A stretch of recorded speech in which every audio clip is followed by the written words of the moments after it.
I never believed in fate until the day I walked into Castellano's pawn on 5th Street, desperate and broke, clutching my father's signet ring in my sweaty palm. The ring was the last thing I had of him, this heavy gold band with our family crest that he'd worn every single day of my life until the cancer took him 6 months earlier. I was 3 months behind on rent. My checking account had $17, and I'd already sold everything else I owned that had any value. The ring was all that was left, and I hated myself for even considering it. The shop smelled like old leather and dust and decades of other people's desperation. Display cases lined the walls, filled with watches and jewelry and musical instruments, each one representing someone else's hard times, someone else's impossible choice. Behind the main counter stood a man I'd later learn was named Castellano himself, though everyone called him Cass. He was maybe 40, with dark hair starting to silver at the temples, wearing a perfectly pressed shirt with the sleeves rolled up to his elbows. His forearms were tanned and strong, and he had these incredibly expressive hands that moved when he talked. But it was his eyes that stopped me cold. This warm brown that actually looked at you. Really looked. Not through you the way most people in the service industry do. I walked up to the counter and set the ring down between us. My hand was shaking. I couldn't make it stop shaking. He picked up the ring, turned it over in his fingers with this careful, almost reverent touch, examining the crest, the worn gold band, the places where my father's fingers had polished it smooth over 40 years of wearing it every single day. How much? I asked, and my voice cracked on those 2 words. He looked up at me then, and something in his expression shifted. He didn't answer right away. Instead, he asked me about the ring, where it came from, what the crest meant. I found myself telling him about my father, about losing him, about how I'd moved across the country to pursue photography, but the work had dried up, and I was drowning and I had no one left to ask for help. I don't know why I told him all that. I'd meant to just get a quote and leave. But something about the way he listened, the way he gave me his full attention like my story actually mattered, made the words pour out of me. He was quiet for a long moment after I finished. Then he said, "I'll hold it for you. I'll give you $200 today, but I won't sell it. You come back whenever you can. Pay me back the 200 plus 10%, and it's yours again. Most pawn shops do 30 days, he said, but I'll hold it as long as you need." Something about the way he said it made my throat tight. I nodded, unable to speak, and watched him write up the ticket in his precise handwriting. He counted out the cash, pushed it across the counter, and then did something unexpected. He pulled out a small velvet pouch from under the counter and slipped the ring inside it, before locking it in the safe. "I'll keep it separate," he said. "Safe, I promise." That was the first time I met Cass, and I walked out of his shop with $200 and the strangest feeling in my chest, like I'd just been seen by someone in a way I hadn't been seen in months, maybe years. I came back 2 weeks later with $50, half of what I'd made from a last-minute gig shooting a friend's wedding. Cass was behind the counter again, helping an elderly woman with a vintage brooch. He looked up when the door chimed, and I swear something lit up in his face when he saw me. He finished with the woman, and when she left, he pulled out my ticket without me even having to ask. "I've got 50, I told him. He smiled, updated the ticket, and then, instead of just taking the money and sending me on my way, he asked how I'd been, how the photography was going, whether I'd eaten lunch yet. That became our pattern. Every couple of weeks, I'd scrape together whatever I could. $20, 30, once just 10. And I'd bring it to the shop. And every time, Cass would update the ticket, lock the money away, and then we'd talk. Really talk. He'd ask about my work, and I'd find myself telling him about the shots I was trying to get, the way light moved through the city at different times of day, the stories I was trying to capture. He told me about the shop, about how he'd inherited it from his uncle, about the objects that came through and the stories they carried. He had this way of finding the humanity in everything, of seeing past the transaction to the person standing in front of him. 3 months in, I realized I was coming to the shop even when I didn't have money to put toward the ring. I'd stop by on my way home from shoots, and Cass would make coffee in this ancient percolator he kept in the back room, and we'd sit on the worn leather chairs near the window and just talk. He asked questions that no one else asked, about what I wanted from my life, about what scared me, about the relationship with my father, and how I was processing the grief. And he listened, really listened, like every word I said mattered to him. I started noticing things about him, the way he'd push his hair back when he was concentrating, the small scar above his left eyebrow, how his whole face changed when he smiled, these crinkles appearing at the corners of his eyes, the way his voice dropped lower when the shop was empty, and it was just the two of us. I'd catch myself watching his hands as he worked, restoring a vintage watch or polishing a piece of silver, and feeling this warmth spread through my chest that had nothing to do with the coffee. 6 months after I first walked into his shop, I admitted to myself what was happening. I was falling for him. Maybe I'd been falling for him since that very first day, since the moment he looked at me like I was a person and not just another transaction. I'd had relationships with men before. I'd been out since college. But this felt different. This felt like something that could actually matter. Something real and solid and terrifying in its intensity. But I didn't say anything. How could I? He was holding my father's ring, this incredibly kind gesture. And here I was developing feelings for him like some kind of cliché. Every time I walked into the shop, I told myself I'd keep it professional, keep it friendly.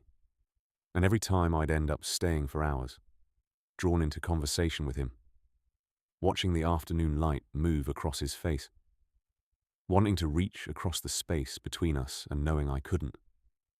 The worst part was I couldn't tell if he felt it too. Sometimes I'd catch him looking at me with this expression I couldn't quite read, something soft and a little sad. He'd touch my shoulder when he laughed at something I said. Just this brief contact that would send electricity through my whole body. Once, when I was leaving, he'd reached out and fixed my collar, his fingers brushing against my neck, and I'd frozen, unable to breathe. And he'd pulled back quickly, apologizing, but his hand had been shaking. 8 months in, I'd paid back about half of what I owed. The photography work was picking up, slowly but surely.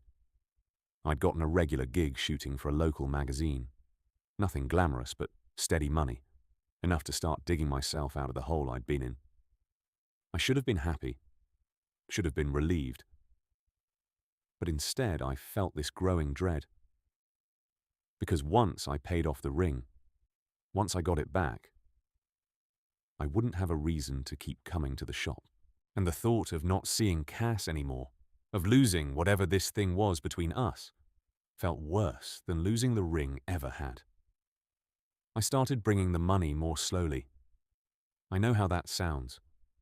I know it was irrational, but I couldn't help it. Every payment meant I was one step closer to the end of this, to walking out of Castellano's pawn for the last time with my father's ring in my pocket and leaving Cass behind. I'd lie awake at night, trying to figure out how to tell him how I felt, running through scenarios in my head, but they all ended badly. What if he didn't feel the same way? What if I'd misread everything? What if telling him ruined even the friendship we had? A year after my first visit, something changed. I came in on a Tuesday afternoon, and Cass looked exhausted. His shirt was wrinkled, his hair disheveled, and there were dark circles under his eyes. The shop was empty. He tried to smile when he saw me, but it didn't reach his eyes. I asked what was wrong, and he waved it off, said he was fine, just tired. But I pressed, and finally he told me. The building had been sold. The new owners were tripling his rent. He had 3 months to come up with the difference or find a new location, and he'd spent the past week running the numbers every possible way and couldn't make them work. He might have to close the shop. I felt like someone had punched me in the chest. The shop closing meant I'd never see him again. It meant this thing between us, whatever it was, would just end, dissolve, disappear like it had never existed. And suddenly I couldn't keep it in anymore. I couldn't keep pretending that the ring was the only reason I kept coming back, that I wasn't completely gone for this man who'd shown me kindness when I had nothing, who'd kept his promise for a year, who made me feel seen and valued and important. I told him, right there in the empty shop with the afternoon sun slanting through the windows and my heart hammering so hard I thought it might break through my ribs. I told him. I said I wasn't just coming for the ring, that I hadn't been for months. I said I thought about him constantly, that he was the best part of my days, that I was falling for him, and had been for a long time, and I couldn't keep pretending I wasn't. I said I knew it was complicated and maybe inappropriate, and he probably didn't feel the same way. But if the shop was closing, then I had to tell him. I had to let him know that he mattered to me, that this mattered, even if nothing could come of it. When I finally stopped talking, when I finally ran out of words and courage and stood there shaking, waiting for him to tell me to leave, he just looked at me. And then he started laughing, not unkindly, but with this edge of disbelief. He said, "You think I don't feel the same way? You think I've been holding your ring for a year, refusing every offer I've gotten for it, and that's just business as usual?" He told me he'd had offers, good offers, collectors who'd seen the crest and wanted it, offers that would have helped with the rent situation, and he'd turned them all down. He said he'd been falling for me too, had been since that first day when I'd walked in looking lost and broken, and he'd wanted nothing more than to make things better for me. He said he'd been terrified to say anything, terrified of crossing a line, of taking advantage of the situation, of losing me, if he was wrong about what he felt between us. We stood there, staring at each other across the counter, and then he came around to my side and I met him halfway, and we were kissing, finally kissing. His hands in my hair and mine gripping his shirt, and a year's worth of wanting and waiting and wondering pouring out between us. He tasted like coffee and possibility, and when we broke apart, both breathing hard, he pressed his forehead to mine and laughed again, this shaky, relieved sound that I felt echo in my own chest. We figured it out together after that. I helped him with the numbers, used my connections from the magazine to help promote the shop, brought in a photographer friend to update his website and social media presence. We started an online component, reaching beyond just the neighborhood. And slowly, incredibly, the money situation stabilized. It took work, took long nights and stress and uncertainty, but we did it together. The shop stayed open. 2 years after I first walked into Castellano's pawn, Cass finally gave me back my father's ring. We were in the shop after hours, just the two of us, and he pulled out that same velvet pouch from the safe where it had been living all this time. He'd kept his promise. He'd kept it safe. He handed it to me, and I slipped it onto my finger, feeling the familiar weight of it, the connection to my father. to my past. And then Cass pulled out a second ring, a simple gold band, and asked if I wanted to start building a future instead of just holding on to the past. I said yes. Of course I said yes. We got married 6 months later, small ceremony, just close friends. In the shop, surrounded by all those objects that represented other people's stories, other people's hard times and second chances. My father's ring stayed on my right hand, and Cass's ring went on my left. And sometimes I think about how close I came to losing both, the ring and the man, how easily it all could have gone differently. Cass still runs the shop. I still do photography, but now I shoot a lot of the items for the online store, trying to capture their stories, their history, the way Cass taught me to see the humanity in objects. We live in the apartment above the shop, and sometimes I'll come downstairs in the evening and find him at the counter, helping someone the way he helped me, listening to their story, treating them with dignity and respect, seeing them as people instead of transactions. People ask me sometimes if I believe in fate now, if I think we were meant to meet. I don't know about fate.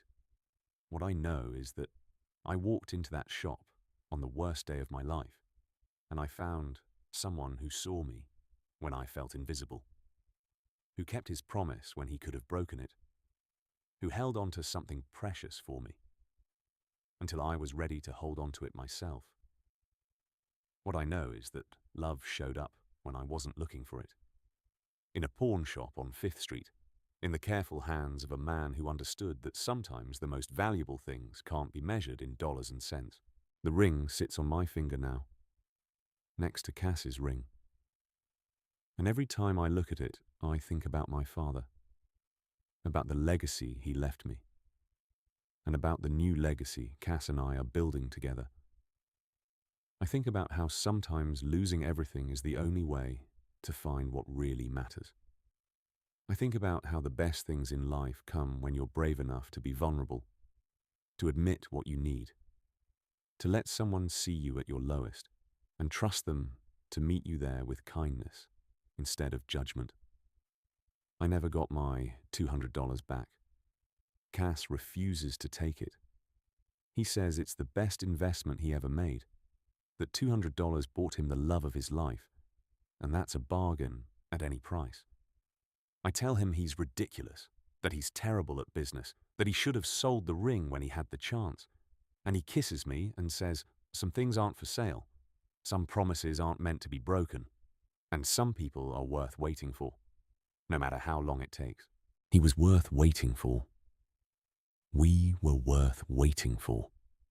And every day I'm grateful that I walked into Castellano's pawn 2 years ago, desperate and scared, and found not just a place that would hold my father's ring, but a person who would hold my heart with the same careful reverence, the same unwavering commitment, the same promise to keep it safe until I was ready to trust again.